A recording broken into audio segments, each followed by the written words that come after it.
J'aime pas aller sur scène comme si j'allais acheter du pain, faut qu'il y ait un mood, se mettre dans l'ambiance. Et je stime mon t-shirt aussi.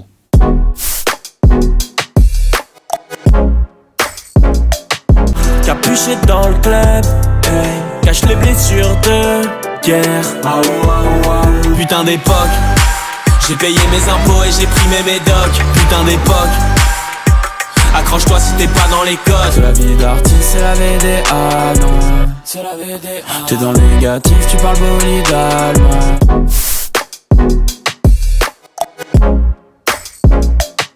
C'est un projet qui est arrivé vraiment par hasard. En gros, on a fait l'émission Planète Rap sur Skyrock. J'ai invité plein d'artistes que je kiffais pour faire des morceaux en exclu. Et au final, les morceaux, on les kiffait, ils étaient bons. Du coup, on s'est dit pourquoi pas les sortir. Et ça a ouvert un peu la porte à un nouveau concept. Donc Louge Radio, on l'a appelé volume 1. J'avoue, j'ai toujours un peu en tête qu'il y a un volume 2 et que ce soit un moyen pour moi de faire des projets un peu détente en invitant des artistes que je kiffe et juste pour collaborer et se faire plaisir. Et pour autant, j'avais quand même envie de faire une vraie réédition, une vraie suite du projet, plus concrète, plus travaillée un peu sur la durée.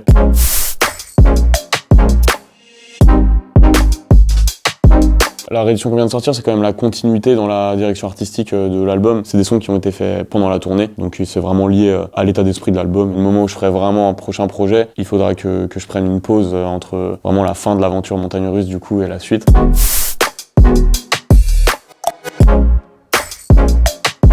Ouais, parce que bon, déjà il y avait le côté assez solitaire de faire de la musique pendant le confinement où j'étais un peu tout seul dans un studio à cogiter à mon premier album, et d'autant plus que c'était mon premier en solo après une aventure en groupe, donc il y avait tout un truc à reconstruire. Tous les éléments ont fait que c'était un moment un peu de remise en question, d'introspection. Je trouve que c'était finalement un bon cadre pour un premier album.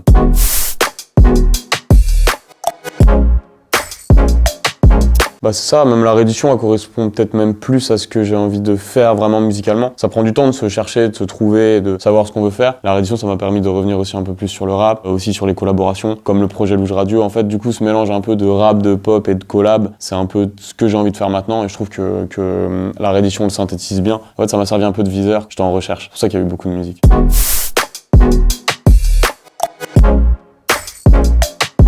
Non, parce que ce serait cracher dans la soupe de dire ça. Columbine, ça a représenté quelque chose. Je suis fier de ce qu'on a représenté, de comment on l'a fait, du côté totalement fait maison qui a pu arriver jusqu'au Zénith et des grands festivals et des projets double platine et tout. Donc en vrai, non, il n'y a pas un héritage dur à porter, au contraire. Même je pense qu'on a ouvert des portes et je m'en rends compte de plus en plus aujourd'hui.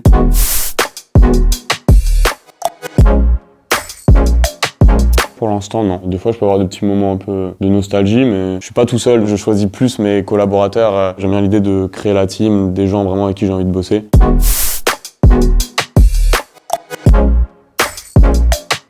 Ouais, les gens en parlent, normal. Je pense que comme tout groupe qui a eu du succès, il y a des gens qui étaient vraiment attachés à l'image de groupe et du coup ils doivent accepter que c'est terminé, quoi, ou c'est plus pareil qu'avant. Peut-être qu'un jour on reviendra. J'aime pas moi l'énergie des groupes qui reviennent. Ça fait un peu vieux, ça fait un peu réchauffé. Et puis on représentait tellement quelque chose de teenage. Peut-être faire un événement pour les 10 ans d'un album ou quelque chose comme ça, pourquoi pas. Mais refaire de la musique, on n'en parle pas.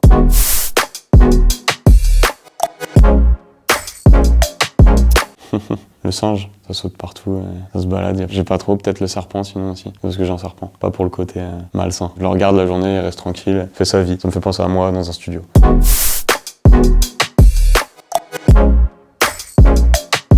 Ouais, c'était différent, mais je l'ai pris comme une bonne expérience. Angèle, c'est la poteau, on s'apprécie bien, et du coup, quand elle m'a proposé, ça m'a fait marrer en fait d'aller faire ça. Je l'ai plus vu comme une nouvelle expérience, parce que j'avais jamais vraiment fait d'ouverture. Je sentais qu'elle avait un public qui paraissait assez bienveillant, et je sentais que c'était un peu sans prise de risque, juste à la cool. Et puis c'était cool qu'il y ait le point final à la U Arena.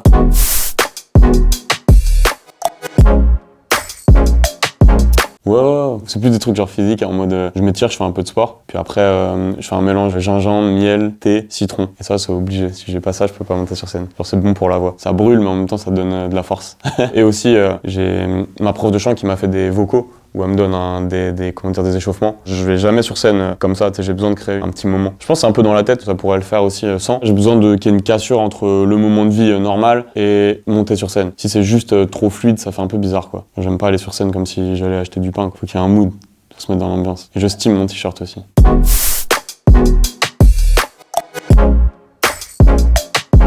On n'est pas encore à la U Arena, on est au Zénith, mais du coup, on est en train d'affiner le show, rentrer les nouveaux morceaux. Franchement, nous, on essaie de mettre beaucoup d'énergie dans ce qu'on fait pour se préparer aussi au festival qui arrive, faire au moins 2 Tours de France cette année, quoi.